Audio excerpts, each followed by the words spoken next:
Okay, we're going to go through the solutions to the block test now. Let's have a look at question 1. It says, draw lines between the terms on the left here and the descriptions on the right. Okay. If you make a mistake, draw an X along the line a few times to show it is deleted, or use a pencil to rub it out. And that's what we've done here, look. One has been done for you. That's this one. It's been done for you. And one was drawn incorrectly. That's this one. And has been crossed out with X's. There we go. Connect one box on the left with at most one box on the right. Okay, so let's do this in a different color here. We'll do them in blue. Right, a predicate. Now, we've mentioned before, a predicate is an expression that's either true or false. So that's a predicate. Okay, so let's just do that there. A diamond shape, and I can't believe people got some of this wrong. I mean, it's inexcusable. It really is, because I told you could use your notes, and we've got symbol types. A diamond. Decisions are diamonds. It says 3-word sentence. Sorry. Decisions are diamonds. Okay. Here we go. So we go back to the test. And it says decisions are diamonds. So let's have a look. Say we've got a diamond shape. A named value, no. If then else statements, no. Here we go. A way of strong.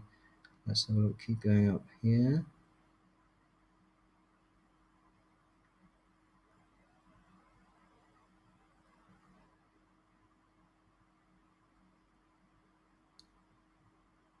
Here we go. A decision is a diamond, used as a shape in flowcharts to signify decisions.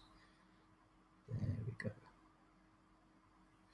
Right, next one, rectangle. It's a rectangle. Let's go back to our, and let's just get another screen up here so I don't have to keep swapping around. Let's go to where it says a rectangle. A rectangle are processes. One particular processes that we use is assignments. Okay, so a rectangle is used to signify a process or an assignment. There we go. Parallelogram. So back to our things here. Parallelogram. Here we go. Inputs and outputs are parallelograms. I really don't know why you couldn't do this in the test, boys. Some of you. So let's go back to our test. Inputs are parallelograms. So parallelograms, we're looking for an input down here. Used for inputs and outputs. There we are. Ovals and circles, they're used to start and end flowcharts. That's been done already. Ovals and circles. Ovals and circles. That's the one that's been done. Definite loop. Now, a definite loop is one that has a definite number of times it goes around, and that's a for loop. We did a for loop for that, so actually that is the correct answer there. An indefinite loop is one where you don't know it's exactly going to end, and that is a while loop as an example of one of those. So that's down here. A variable, well, a variable is a named value that may change. Something that varies is something that can change, isn't it? So that goes up there. An infinite loop. An infinite loop is one that carries on forever, and a loop that the program can never escape from will go around forever. So it's that one. An array is a way of storing multiple values in a single named variable. What's that one? And a decision. Well, a decision, there's only one left here, relating to making if, then, else, and changing the path in the diagram depending on the values. That's that one. Okay. Now, if you didn't get that right, it's because you haven't revised, to be perfectly honest, especially when you had the questions and the answers right in front of you in the flowcharts area here. All the information is in there. Right, so let's go back to next question. Where are we going? Back to here. And that was question 1. So question 2, we're going to do the question and we're going to build this bit by bit in Raptor. So I'm just going to close that down for a second and just zoom in a bit into our question. Okay, and I'm going to put that to the side. Zoom back out again. I'm going to start up Raptor for our to answer our questions. Okay, so we start up Raptor. There we go. I'll put that over to the right. So, okay. It says, between start and end, assign the variable surname to have the value of your surname. Now, to be perfectly honest, we have done this so many times, assignment, when we were doing these things. And not only that, but there was a video for you. I told you to revise. Too many people hadn't done that. Now, if you hadn't, it says how to use Raptor. And here is assigning a value to a variable. Okay? So if we played that, it would explain what the different bits are. So let's go back here. It's back to our Raptor. And it tells us to, let's go back to that. Between start and end, assign the variable surname. Okay, the variable surname. Okay, so the variable is called surname. Click assignment. Drop it in here between the start and an end. That's what it says. Double click. And it's assign the variable. So this is the variable. Set the variable called surname to, and it says your surname. I can't believe the number of people who thought, well, what do you mean by your surname? Well, what do you think the surname? Mine is Wild. Yours would be whatever yours is. And you know it's a string, okay? The variable names do not have strings around them, but strings that are strings do have quotes around them, okay? So I'm setting it to Wild. Now that would have been 2 marks in the exam, just doing that. I'm going to do it again, show you how quickly you should really have been doing it. Click assignment, click here, double click, set the variable. It tells you what, assign the variable surname to your name, Wild.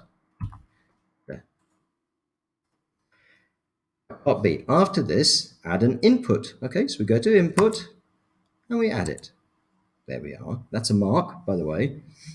And ask for your age and assign this to the variable age. Okay, ask for your age. Okay, so that's going to be a prompt that says something like, in quotes, because it's a string, what is your age? Question mark. In quotes. And it goes into a variable. Okay, and the variable we're going to call, it tells you what to call it. It says, it says surname. After this, add an input to ask your first name and assign it to the input to the variable called first name. So we just type first name in there. First name. Another 2 marks. After this, add an input to ask for your age and assign this to the variable age. So get an input, add it into here, double click. What is your age? And we assign that to the variable age. Now, some people were getting mixed up. You were typing in 13 in here. But that's not what it says. We're assigning whatever is typed to hold on to it. Okay? So if somebody says to you, what's your name? And you say, okay, your name is David. I want a variable that stores that value, David. And if I say, what's your age? I want a variable that stores whatever was typed. And I'm going to call it age because that's what it tells you to do. After this, add an input to ask for your age and assign this to the variable called age. Notice it says enter variable here, right there in front of your eyes, and that's the variable. Okay, asks us to save it, and we ask to save it into your H drive. Too many people saying, where's the H drive? Even though we've looked at the H drive dozens and dozens and dozens of times. There's your H drive. Look, it's got an H at the end of it. There, your H drive. Into your computer science folder, and we're going to call it question 2. Okay. Now, it says, after our input, add an output symbol to print the detail in the same way as below. All right, okay, so we're going to have an output. There's our output. Click it, double click it. And what does it say? it should say something like this. Hello, Fred Flintstone. You are 15 years old. Where Fred and Flintstone's on your names, in other words, your first name and your surname, and 15 is your age. So we're going to say hello, and then a space, because we want a space, and then the name of the first name, which has got a variable called first name. So hello, end of quotes. That's the string hello with a space after it. And then we're going to add to that the first name. And then we're going to add to that a space, because we want a space between the first name and the last name. So then we're going to add the value of the surname. There it is. And then we're going to add a space. And then it's going to say, you are space, end the UR, and then add age. And then we're going to add space, years old, end the quotes. Okay, so all these little strings here have got quotes around them. Hello, space, got us quotes around it. A little space to put in between the first name and the surname. Space before the word you, otherwise it's going to all get jammed up together.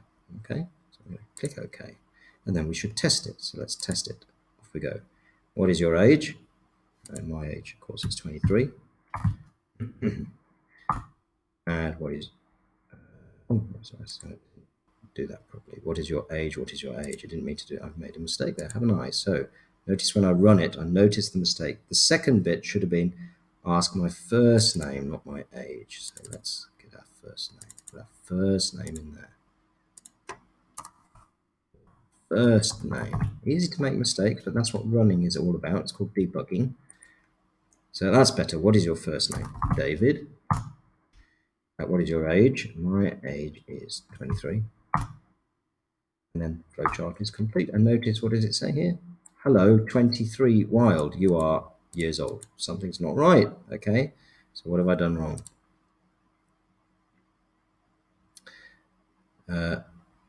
It says hello, first name plus surname. You are something years old. What is your first name? Get first name. What's your age? Get age. That's correct. Let's try again. Let's run. First name, David. What's your age? 23. It says, hello, David Wild. That's it. That's better. Hello, David Wild. You are 23 years old. And there we go. And that's the solution to the question.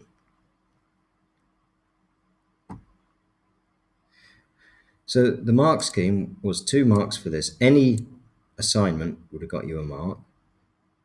The correct assignment would have got you a mark. Here, any input would have got you a mark. In other words, you just drew the box with nothing in it. That would get you a mark. The correct input, which is the prompt plus the variable first name, that would have got you a mark. Any input in here at all, so if you just put the input symbol, you'd have got a mark. And then another mark for the correct assignment to making that equal to the variable age. And then any input, any output here would have been fine for a mark. And then we got 1 for using the what's called concatenation, these pluses, which add up the string, make it longer with the right information in it. So you've got a mark for those, correct ones. You'd get a correct mark for putting the right spaces in, so that it didn't say, hello, David Wild, with no space between. That wouldn't be any good. So you get a mark for that. And you also get a mark for correctly putting all the variables in the right place, giving 10 marks in total. So that would have been out of 10.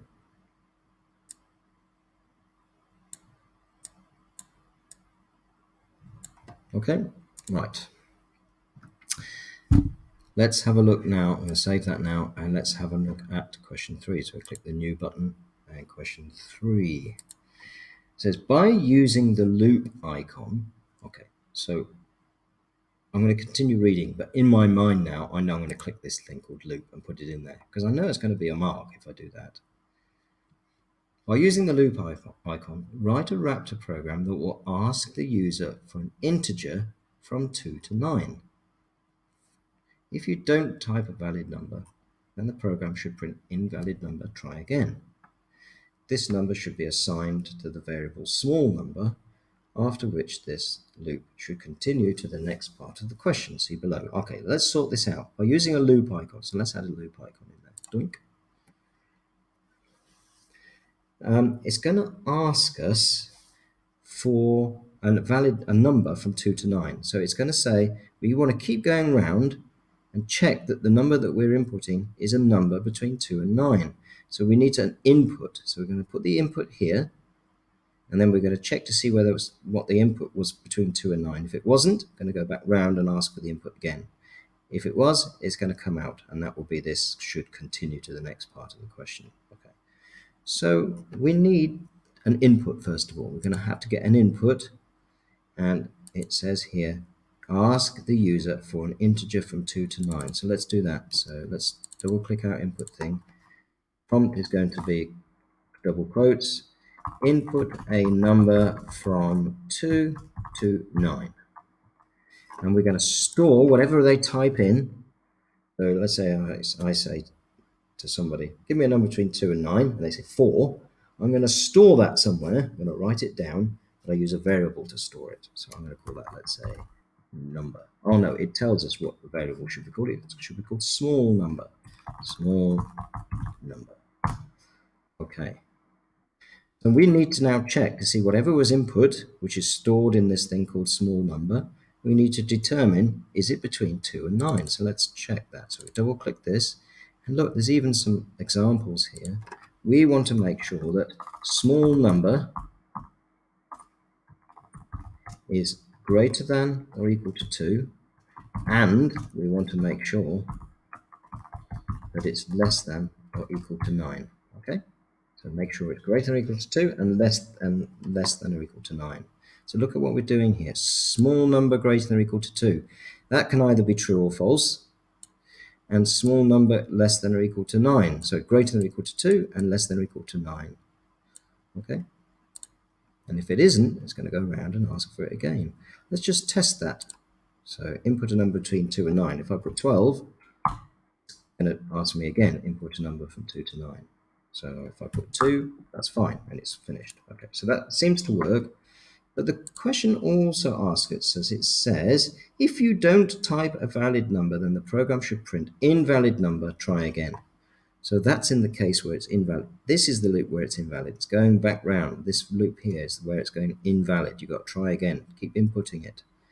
So inside here, I'm going to put an output message to say, it's asking us to save now, so we're just going to save this in question 3.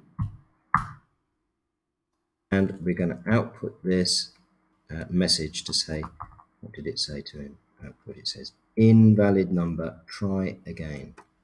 Invalid number, comma, try again. Okay. Try that again now. Here we go, input a number. So if we put 15 in there, it says, if you look at this little screen here, it says invalid number, try again. Okay, so let's try again. If I put 90, again, it's going to say invalid number, try again. Ready? See right there it is, invalid number, try again. So this time we'll put something that's valid in, 5, and we get to the next bit. Now remember, we can also use this step thing here. This is stepping through, step to next stage. So we go step, that's the start. Press step, click the button again, goes to the loop. Click again, goes to the input. Click again, it executes the input. We type an invalid number, so let's do 12 again. Click OK. It checks to see whether the number that we just typed, called small number, is between 2 and 9. If it isn't, it goes down here, down the no bit, puts the message invalid number, and goes back up to the loop again. It will keep going round and round and round until we put something that's valid. So that's part A done there. There's quite a few marks available there. In fact, if we look at the mark scheme quickly, question 3, there's 4 marks available there. 1 for inputs a number, that's this input thing. 1 mark for using a loop, so any loop, it tells you to use a loop, so just put a loop in, it gives you a mark.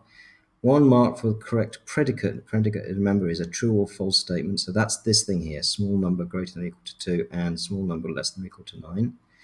Correct predicate to escape the loop, which is this escaping here.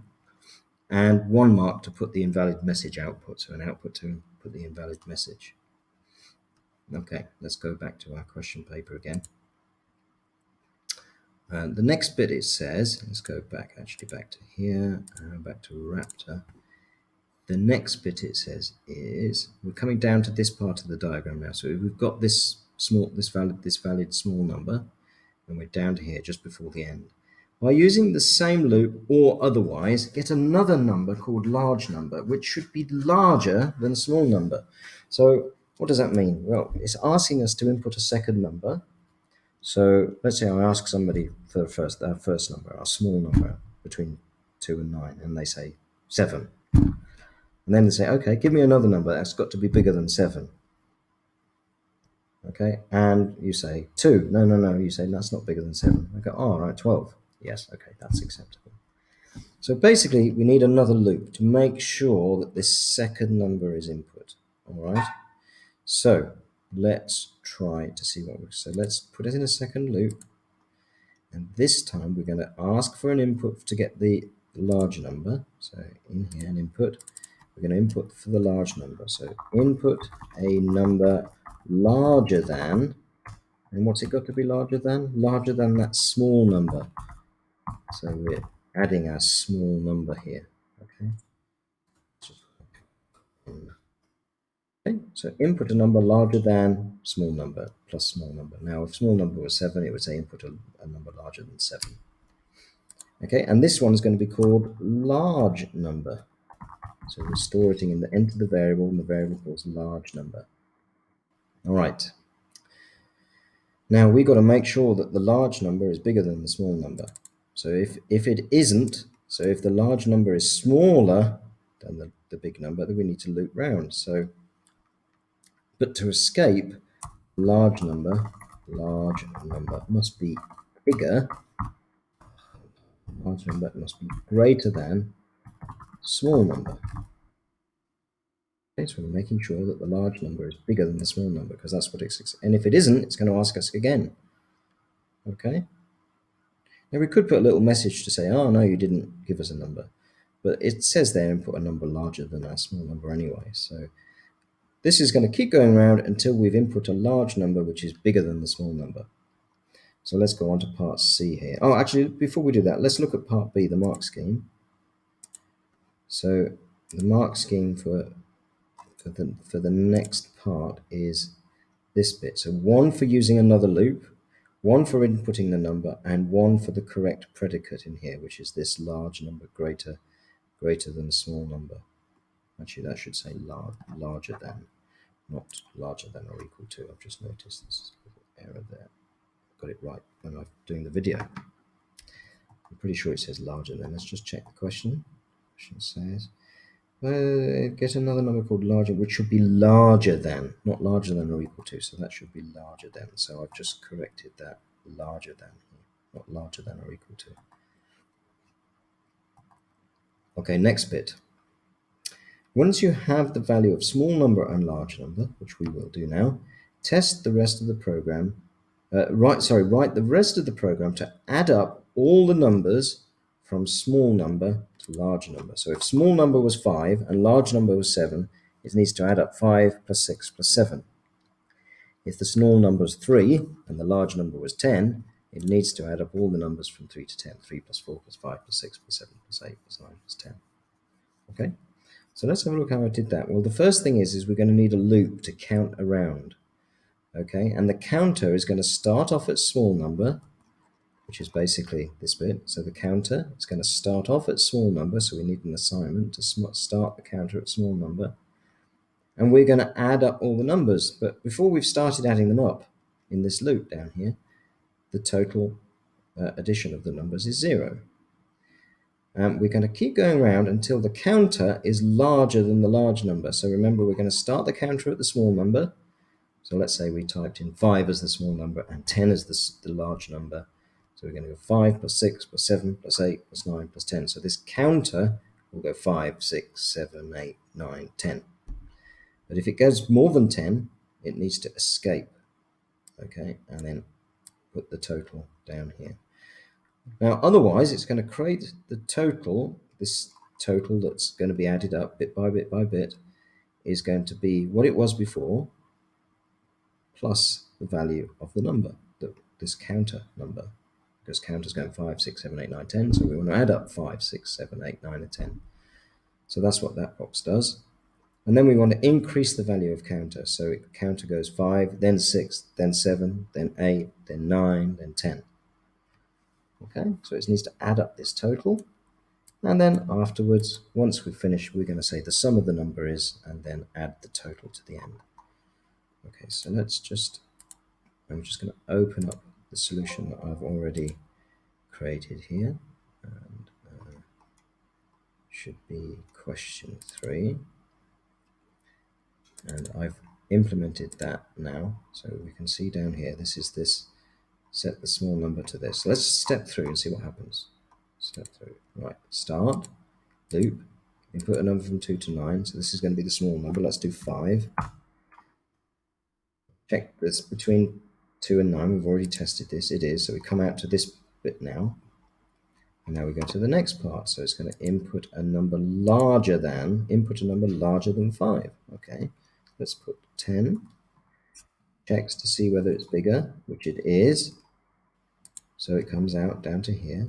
Sets counter now to be the small number. So down here, counter is now 5, which is the small number. It's going to go into the loop. And it's going to, this counter number is going to go 5, 6, 7, 8, 9, 10. And as we go along, as we go around here, we're going to add those numbers up, the 5, the 6, the 7, the 8, the 9, and the 10 to this total, which is a running total. So here we go. So is counter, which is 5, greater than large number 10? No, clearly isn't. So we're going to add our total. So total, which is currently 0, is going to be the total, which is 0, plus the counter, which is 5. So our total is going to go to 5. Now counter is going to 6. There we go. We're going to go around again, and we're going to add our total, which is 5, plus our 6, which is 11. So our total goes to 11. Back round again. And then we're going to add our 7, so that makes 18. Now we're going to add our 8, which is 26. And now we're going to add our 9, which is 35. And now we're going to add our 10, which makes 45. And now we're going to, the counter now is 11. And that is bigger than the larger number, which is 10. So it won't go into that loop again. It finishes the loop and now outputs the sum. The sum of the numbers is, and it's this total value. And the total value is 45. So it outputs that. I'll show you where that is. The sum of the numbers is 45. And there we go. It's finished.